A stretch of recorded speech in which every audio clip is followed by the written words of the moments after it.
किसी छोटे से गांव में एक व्यक्ति रहता था जिसका नाम रमेश था। वह भगवान का बहुत बड़ा भक्त था। वह हर दिन नियमित रूप से पूजा करता, मंदिर जाता और लोगों की मदद करता। उसके अच्छे कर्मों की वजह से गांव के लोग भी उसका बहुत सम्मान करते थे।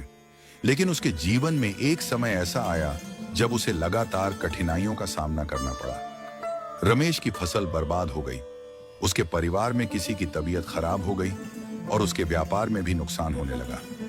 वह बेहद निराश हो गया और सोचने लगा, मैं भगवान का इतना बड़ा भक्त हूं, फिर भी मेरे साथ ऐसा क्यों हो रहा है? क्या भगवान मुझे भूल गए हैं?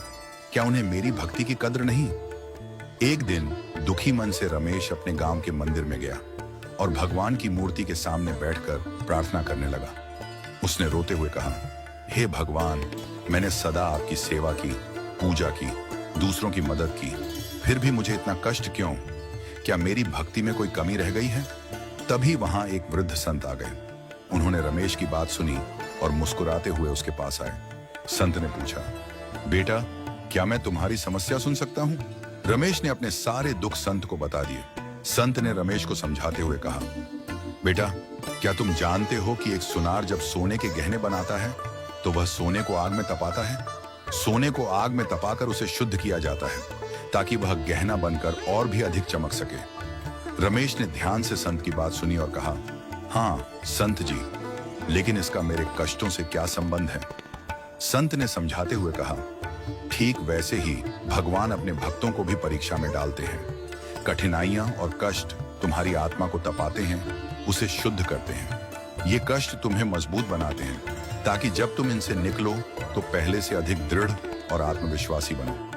भगवान अपने प्रिय भक्तों को इसलिए कष्ट देते हैं ताकि वे इन कठिनाइयों से उबरकर और भी उज्जवल बन सकें, जैसे सोना आग में तपकर और भी अधिक मूल्यवान बनता है। रमेश ने यह सुनकर कहा, तो क्या भगवान मुझे परीक्षा में डाल रहे हैं?